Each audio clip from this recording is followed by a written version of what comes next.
abaixo de mim, nós discutimos agora o acordo, o cessar-fogo aparente, possível, pelo menos, que saia agora das conversas na Arábia Saudita entre Estados Unidos e Ucrânia.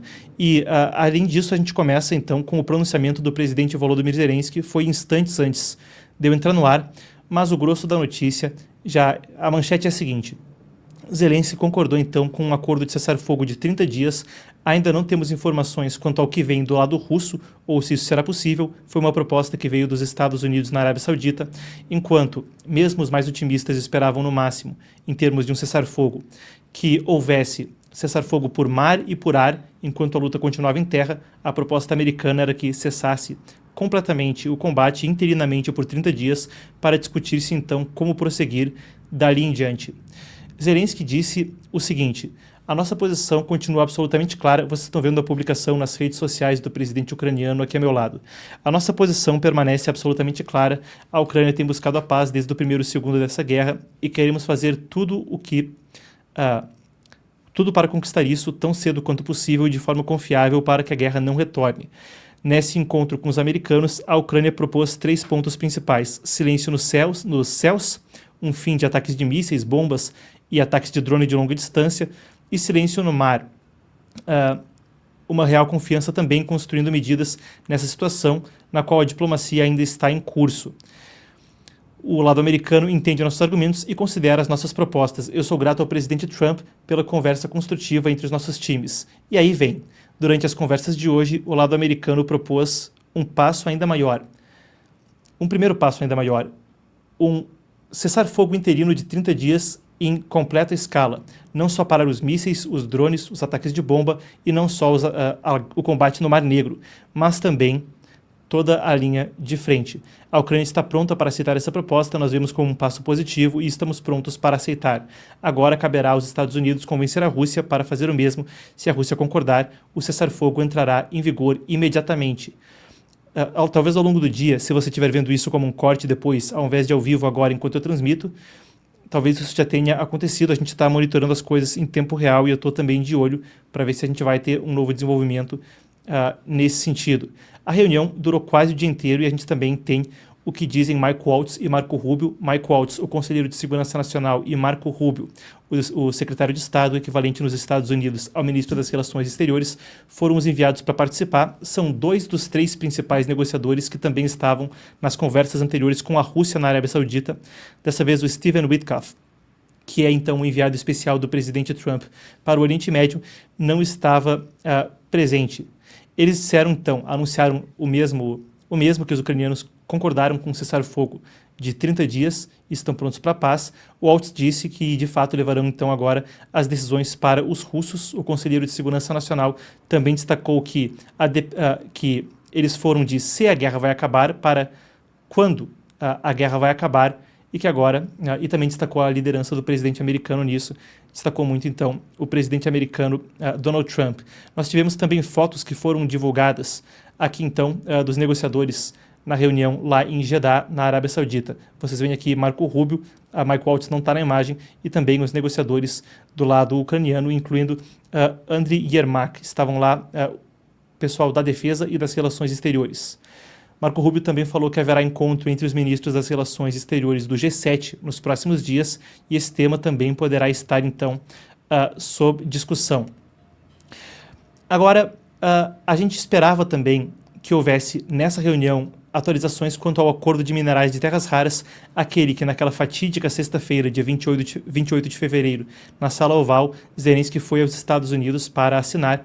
Acabou havendo aquele infeliz episódio de desentendimento entre os líderes, o acordo não saiu, e então isso ficava esperado para essa negociação. Não temos informações quanto a se o acordo foi de fato assinado ou não, um acordo proposto pelo lado americano que permitiria com que os Estados Unidos explorassem jazidas minerais na Ucrânia, em particular minerais de terras raras, elementos cruciais para tudo, desde chips de smartphone até caça de combate. São minerais com propriedades específicas que permeiam tudo na nossa vida moderna e têm também uma utilidade estratégica. Atualmente, os Estados Unidos dependem da China, seu principal adversário estratégico para minerais de terras raras. A China, que detém 44% das reservas do mundo, Vietnã detém 17%, o Brasil outros 17%. A gente até sempre relembra o nióbio, que é um dos 17 elementos que são minerais de terras raras, quase que predominantemente encontra-se no Brasil. 97% desse mineral de terras raras específicas está no nosso país. Como isso é tão crítico para a segurança nacional e também para a indústria, Trump busca uma solução que envolveria então a exploração de minerais de terras raras na Ucrânia, apesar de haver debates quanto a se os dados de uma geologia já antiga, pesquisas da era soviética, são precisos quanto à quantidade de minerais de terras raras no país do leste da Europa. Não temos informações então sobre se o acordo saiu, mas aguardamos mais detalhes. Zelensky não esteve presente no encontro, Trump está em Washington, mas Zelensky esteve anteriormente. Ontem ele passou pela Arábia Saudita e se reuniu com o príncipe da coroa, Mohammed bin Salman, que é de fato o governante do país, e tem se posicionado como um mediador. A Arábia Saudita é um regime com uma tradição autoritária, mas que tem se posicionado como um mediador e como um lugar que pode receber pessoas de diferentes posições para negociações no cenário internacional. Trump também parece fazer um aceno com a escolha do local das negociações. Ele, afinal de contas, buscava o reconhecimento de Israel pela Arábia Saudita quando do final do seu primeiro mandato. A gente dá um zoom out e abre o jogo agora para entender um pouco mais do contexto anterior a essas negociações. Em particular, uma manchete que hoje pela madrugada estampava os jornais, vocês veem à tarde a mudar abaixo de mim, e a gente fala de um ataque de drones, o maior executado pela Ucrânia contra Moscou, a capital russa, desde o início da guerra. 6 pessoas faleceram em virtude do ataque. A ofensiva danificou prédios e causou a suspensão temporária de 4 aeroportos. Na capital russa foram 343 drones, segundo informações oficiais da Rússia. Eu creio mesmo que nós temos aqui vídeos, então, de agência de notícia. Temos? Muito bem, vocês vão ver ao meu lado, então. Nós temos alguns dos vídeos que vêm da capital russa, mostrando imagens dos impactos. Eu sigo com vocês nas informações. 91 em Moscou e 126 drones, ou melhor dizendo, 343 dos drones foram abatidos, disse Moscou, em várias regiões, incluindo 91 drones abatidos em Moscou e 126 na região de Kursk, uma região que enfrenta combates intensos. Lembrando, essa é uma parte da Federação Russa que a Ucrânia invadiu anteriormente, do meio do ano passado. E quando se debatia conversas de paz, essa era uma das situações. Se debatia que a Ucrânia estava então invadindo Kursk para ter também, mesmo com dificuldade de manter o território, algum tipo de carta para negociação em eventuais conversas de paz. Por enquanto eles ainda detêm uma porção do território, mas é relatado que a Rússia faz todo o possível para avançar e reaver o território invadido pela Ucrânia em meio à guerra.